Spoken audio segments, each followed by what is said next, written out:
I know what Luka is. I know what Luka has done so far. I mean, really has done just incredible things before the age of 25, just unbelievable things, or before 26 as he's 25.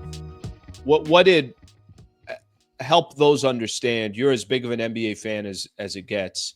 What did Lakers get on Saturday night? What is this? Help me walk into what this new era of Lakers basketball is going to be. I think you got he doesn't have the same athleticism, but I think in terms of what you're getting the closest thing to LeBron that's not LeBron. And that's in just the way that Luka plays the game, you're getting a true superstar to be the next guy. And that's why, as you know, as messy as the Lakers roster is, they had to make this trade. This is the face of Lakers basketball, ideally from the Lakers perspective, for the next 10 years. That's what we're talking about here. And that's why this was a no-brainer. You have to make this move, even if it does make your roster a little bit messy right now. You are getting the guy to build around for the next potentially decade in Los Angeles, and that I think is extremely exciting. You know, this means for Lakers fans, this means not enduring a prolonged and painful rebuild like we saw in the post Kobe years. This means that they now have a 1A star that they're going to be building around moving forward. They're going to have somebody to attract talent to LA. The hardest thing to do when you're rebuilding is to get that first star in. The Lakers now will have that first star in, and they'll be able to build off of Luka in this post-LeBron era, whenever that starts. If it's after, it could be this summer, it could be next year. We'll see. Whenever LeBron does decide to ride off into the sunset, the Lakers have a star in place to build around. And I mean, this is massive. This is massive. For those of us that were Lakers fans that have been around for a while, we remember how tough that was in the post-Kobe years, when it's just praying that Brandon Ingram or praying that Lonzo Ball or D'Angelo Russell will become the next guy, that you got that guy in the draft.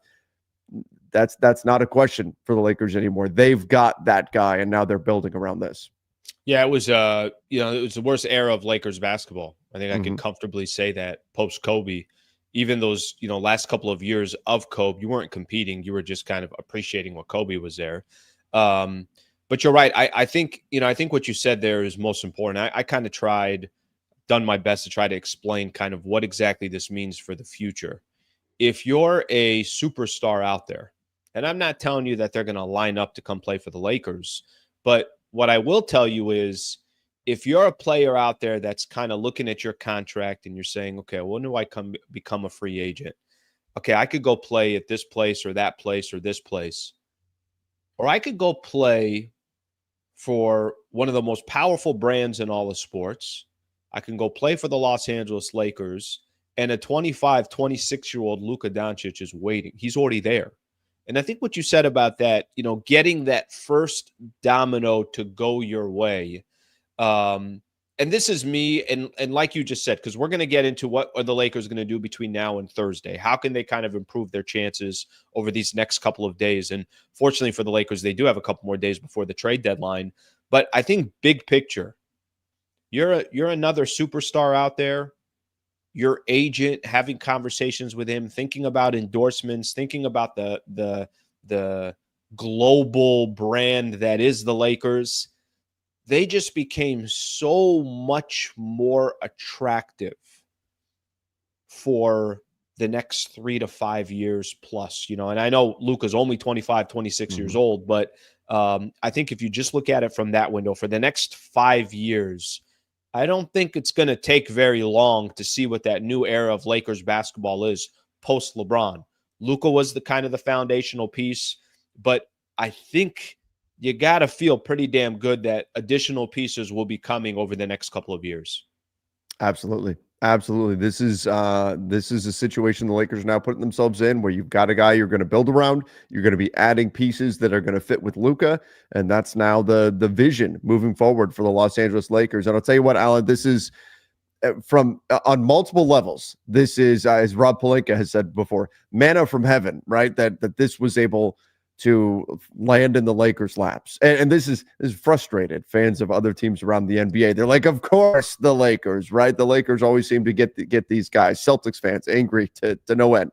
But they are able to now. They shouldn't be mad at the Lakers. They should be mad at the Dallas Mavericks on this one. Well, yes. But the Mavs decided they really wanted Anthony Davis. That was Nico Harrison decided that's the piece that they wanted. They wanted Anthony, and the Mavs are good. The Mavs have a really good team now. I hope they are kind to Anthony Davis. I know Mavs fans are very angry, but from the Lakers side, you were staring down a future where you were going to have LeBron riding off into the sunset. You were going to have Anthony Davis at 33, maybe, suddenly becoming maybe 34, the 1A guy on the team. That's what Anthony Davis was about to be. And you're faced with the prospect of trying to sell guys, hey, come play with 33, 34-year-old Anthony Davis. And there's questions. Is AD, and AD is great. He should have won Defensive Player of the Year already. I believe he was robbed.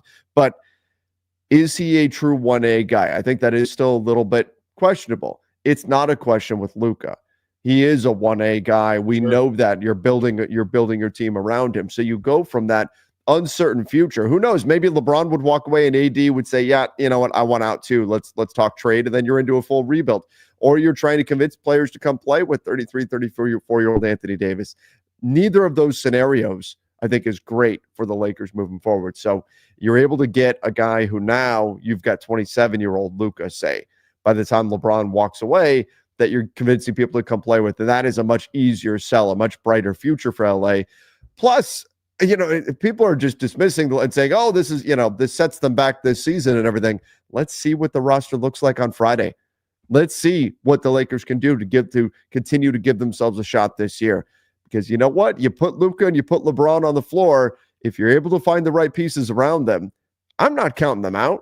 I'm not counting out those two guys. I'm not going to assume they're just writing off this season. No, let's see what the roster looks like, because I think there's more to come here. Have you at least, has it sunk in at all? What are your thoughts on Luka and LeBron playing together? How do you think, or is a lot of that going to depend on some of the additional pieces that you're talking about to try to find a mix between those two? Obviously, both are ball dominant, both need the ball in their hands, but one is 40 and the other one's 25. So have you had a chance to kind of think of what that can look like?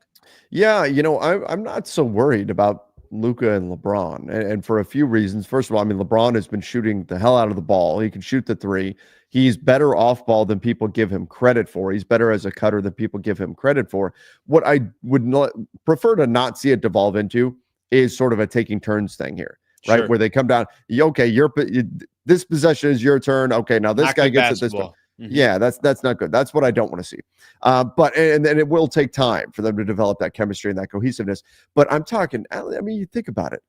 These two guys, they're two of the top 5 passers in the NBA. 2 of them now. I mean, at worst, 2 of the top 5 passers in the league on the same team. I think these guys are so good manipulating the offense, getting where they want to go. I think they're going to be just fine playing together. No, I'm not worried at all about Luka and LeBron. I think it's going to be awesome. I think these two guys can absolutely play together. They have to avoid the your turn, my turn type dynamic. But as long as they do that, these guys are going to be great together. The question is, for me, it's Austin. How does Austin fit with Luka? Can you because we know LeBron can have down games defensively. Luka, not known as a good defensive player. That means the other 3 guys on the floor have got to be really good defensively. And then Austin has had the ball in his hands and he's been thriving. I mean, post D'Angelo Russell, Austin's numbers are through the roof. He's been excellent. What happens with Austin and his game, and how does that change and shift? And I think he can play off ball. He can play on ball. But to me, I'm not worried about Luka, LeBron. I'm really curious to see, how does Austin Reeves now fit into all of this? All right, if you enjoyed this clip and you want more, just subscribe to the channel. Monday through Friday, 8 a.m. to 9 a.m. is the Sliwa Show. And then after every Lakers game, post-game show right here.